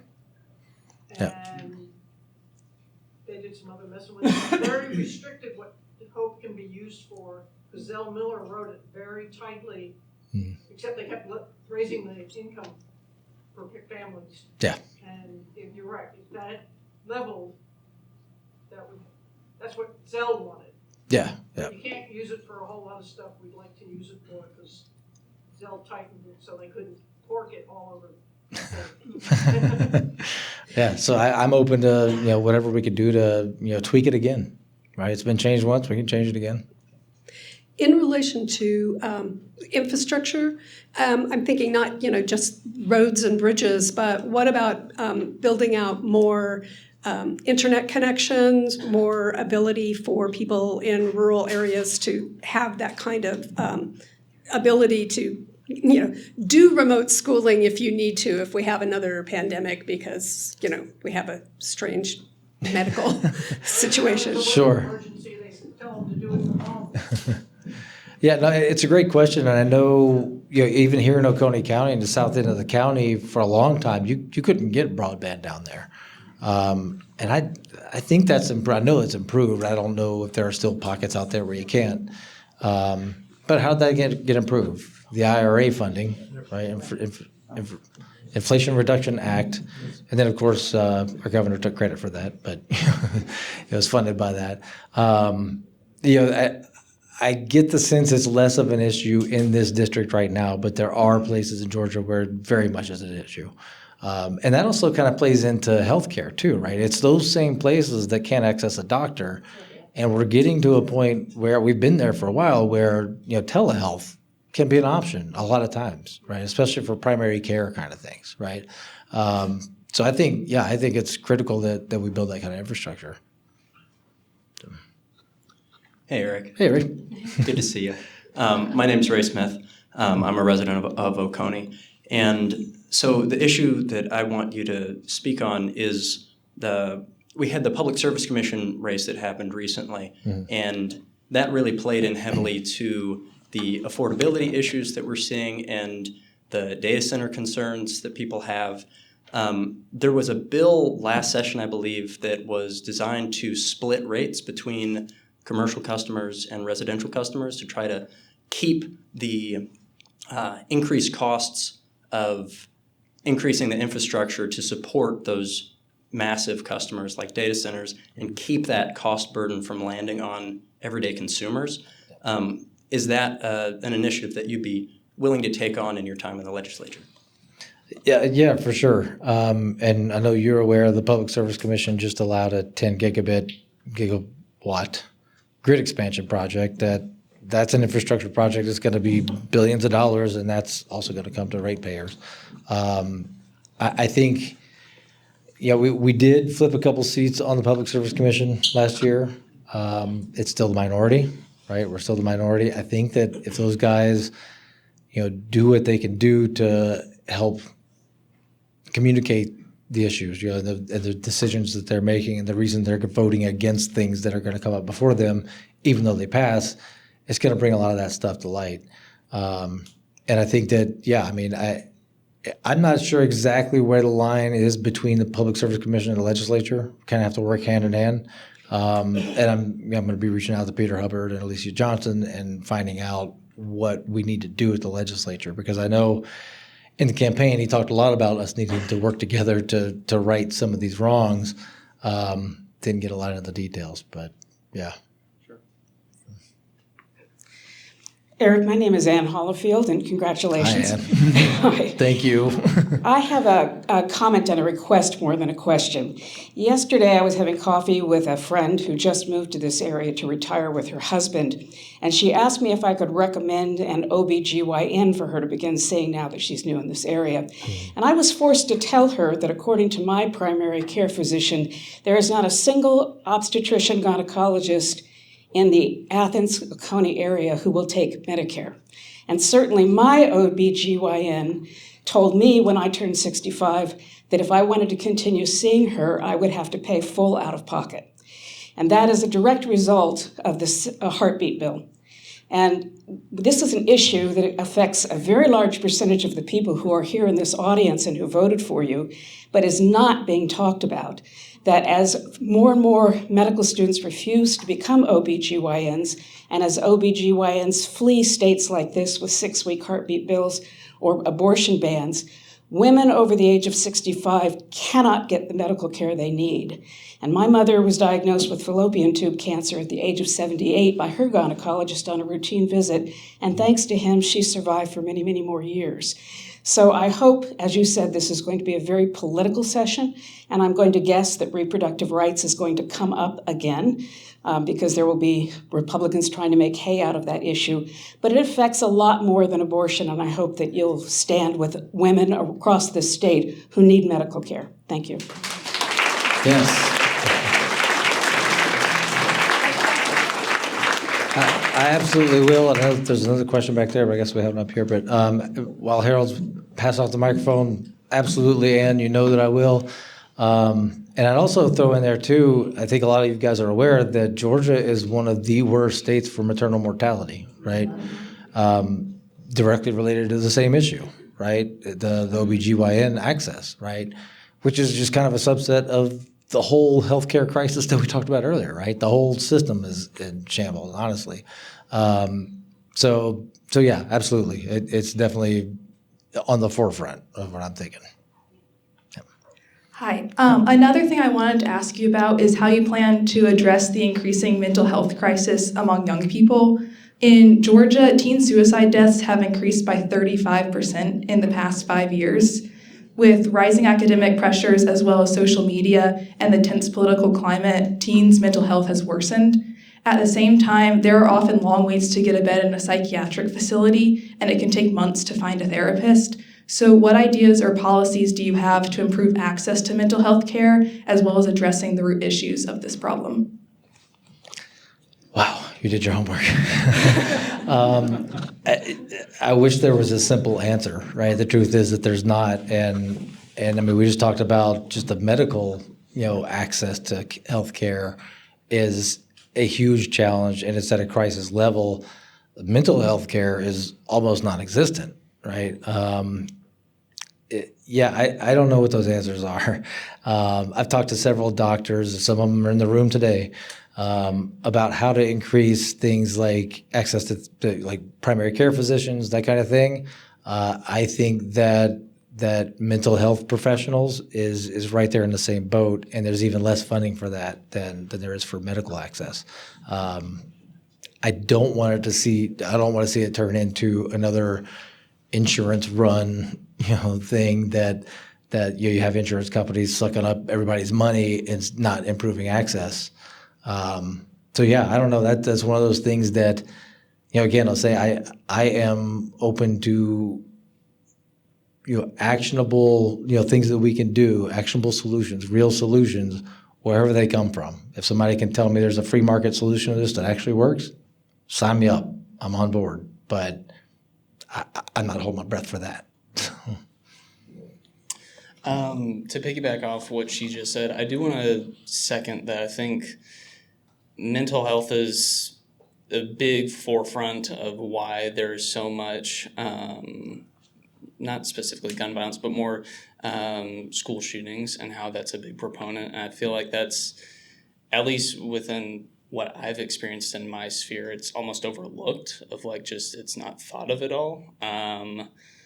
And I do just want to second that. I think that's a very important topic, and if you want to be able to minimize school shootings and violence within school places, mental health is where you need to go. And if you're missing it, then you're missing the mark. That's very smart. Sorry, go ahead. Sorry, no, I want you to finish. I do have a second question off of that. I was just going to share something, a conversation that I just had yesterday related to this, and actually a couple of the meetings that I had, around specifically how it impacts school shootings, right, and threats, behavioral threats in the school system. There are these multidisciplinary teams that get together, right? You've got the sheriff's office, and you've got the school system, and you've got DFACS, and you've got animal control, volunteer fire department. A lot of times they're not sharing information the way they need to be able to deal with those things. So that's something that we need to look at. And some places, including right here in Oconee County, are taking steps to facilitate that communication a lot better. So I'm very curious to see how that stuff is going to play out. And maybe there's something there that we could push at the state level to try to improve that around the state. The other thing I was going to say is one of the conversations that I had was eye-opening. Does House Bill 268 mean anything to folks? That was the school safety bill last year, right? A lot of things in that bill are already being done in Oconee County, right?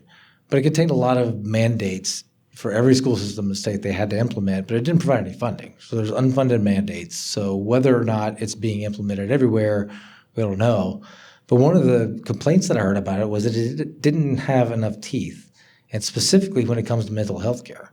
Because if the school system calls DFACS to go to someone's house, to go to a child's house and check out that situation, and there are physical dangers there, they can remove that child from that house, right, and put them in foster care or whatever, because that is an unsafe environment.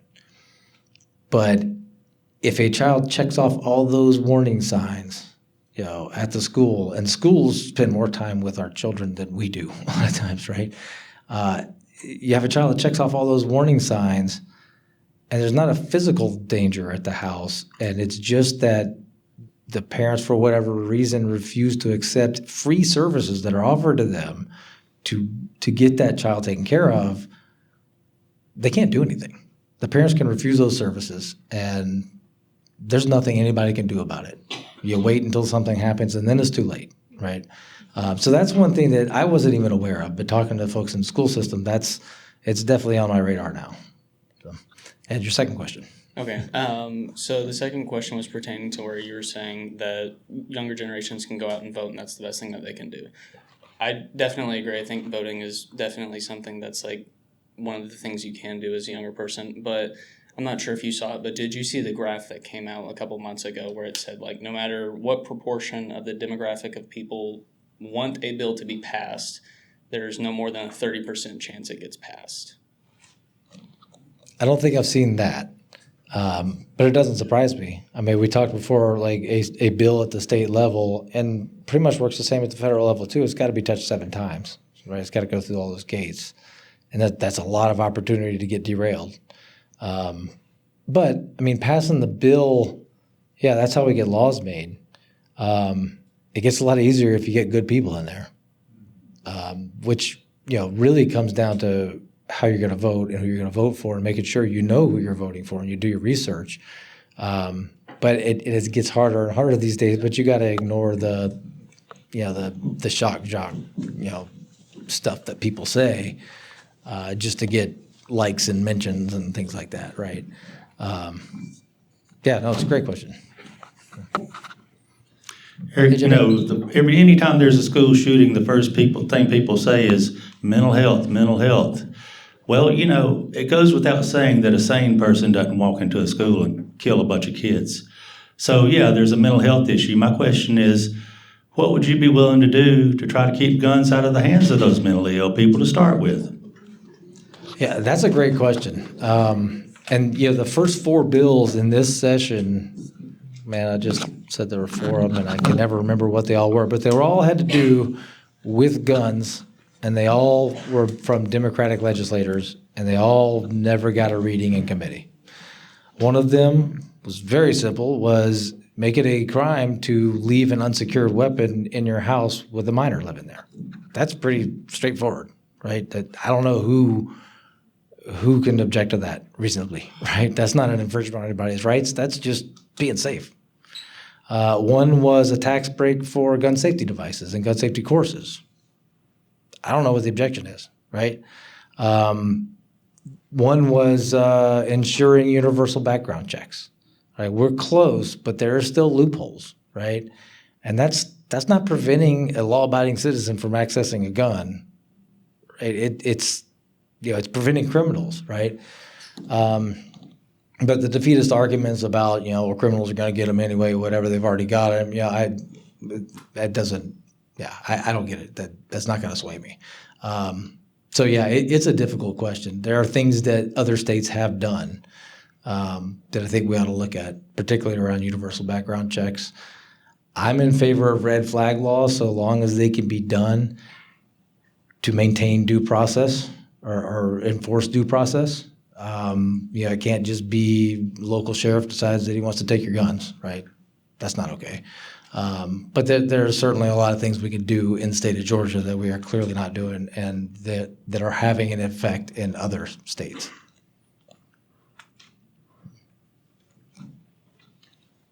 Yes. Hi. I'm Vicki Wynn. I've been an educator for 21 years, and I've been across 3 districts and in 6 different school buildings. So wow, I've seen it all.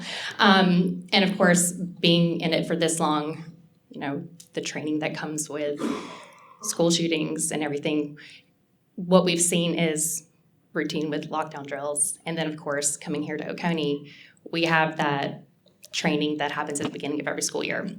So those are very different. But in my 21 years, I've only been trauma trained one time, and that wasn't until my 14th year. And I come from a background of psychology. Like, I actually studied that twice. And of course, this could go into the whole teacher reform, but this is more of a plant the seed kind of idea. Could there potentially be resources for teachers to be trauma trained? Because we're bearing so much of a burden. We found out that day, especially for administrators, we all took a trauma test to kind of just see where we were on this scale. And it was amazing the number of teachers and administrators, counselors, who didn't realize how much trauma they were actually carrying, because we're burdening ourselves with our children's burdens and our families' burdens. There's so much that's there, but we feel very helpless because all we're doing is, I say all we're doing, like it's not important. It is. Lockdown drills help, but also I feel like we need to be empowered with more of that trauma training so we know how to encounter our children with their traumas better, but also coming down from the administrative perspective. Can you just define trauma training for me? That can be just kind of anything related to, just from examples that I've experienced as an educator. We've had students who have found their parents deceased, students who have lost their parents to cancer, students who are transitory, they move 6 times a year. So anything that can affect a child's mental health. I know that school shootings are a big part of that, and I have very good friends over at Appalachia. But just anything that can impact a child's well-being.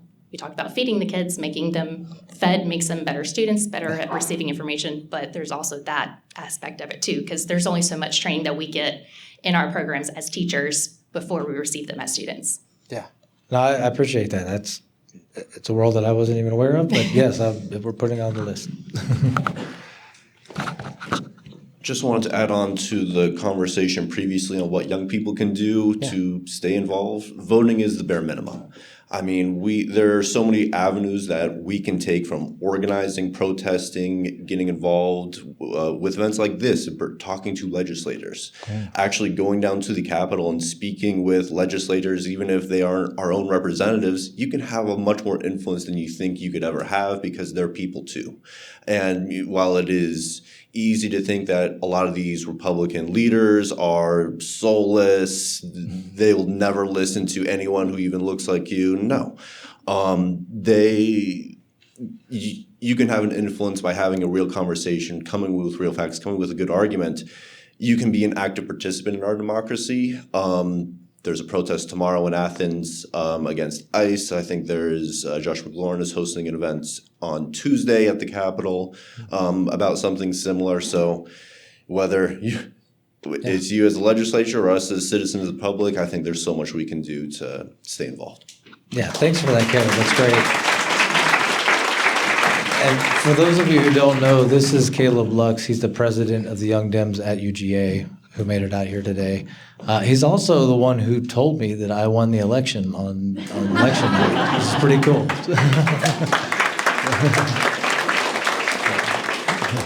But he's absolutely right. I mean, yes, voting is the bare minimum. Activism is important. Getting involved in campaigns too. I mean, we need volunteers, especially in races like this one. And it's fun too, right? I mean, yeah. Hi, Eric. Hey, Shelby. I'm Shelby. I really enjoyed this town hall and the answers that you had for the audience. And I want you to be able to afford to have them for the rest of the year. Yeah. Can I give your campaign a donation on Monday? No, you cannot. So if you're not aware, state elected officials in Georgia are not allowed to accept campaign contributions during the legislative session.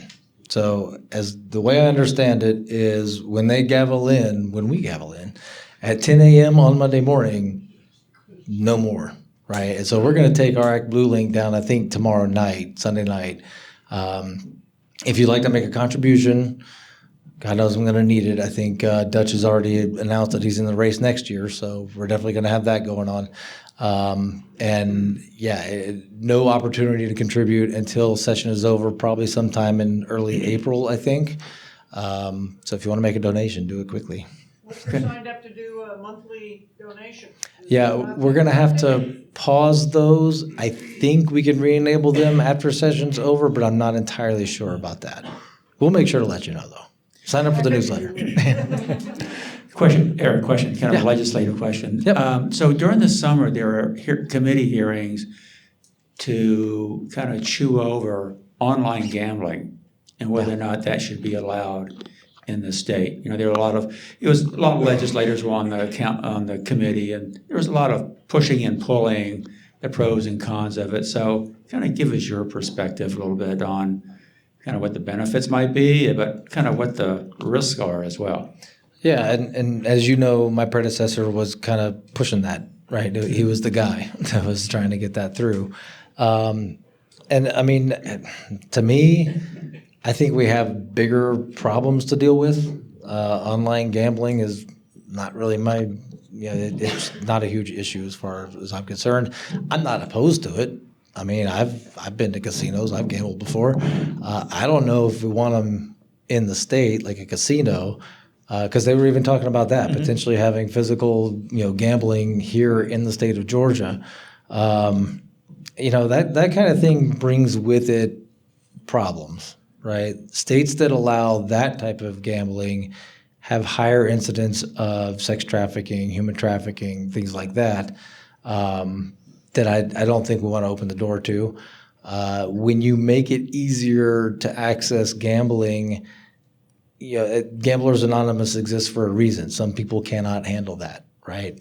And that's another mental health issue that if we're going to open that door, we need to be prepared to deal with the consequences. So what I've been saying to people when they ask me that is, let's get some projections. How much revenue is it going to generate? And how much of that can we set aside to help people that are going to struggle with that? And if the math doesn't work out, then I'm not going to fight for that. Right? Okay, one last question before we wrap up. Anyone? Okay. Is this your first town hall? It is, the first of many. Memorable for you as it is for us. It certainly is. Thank you.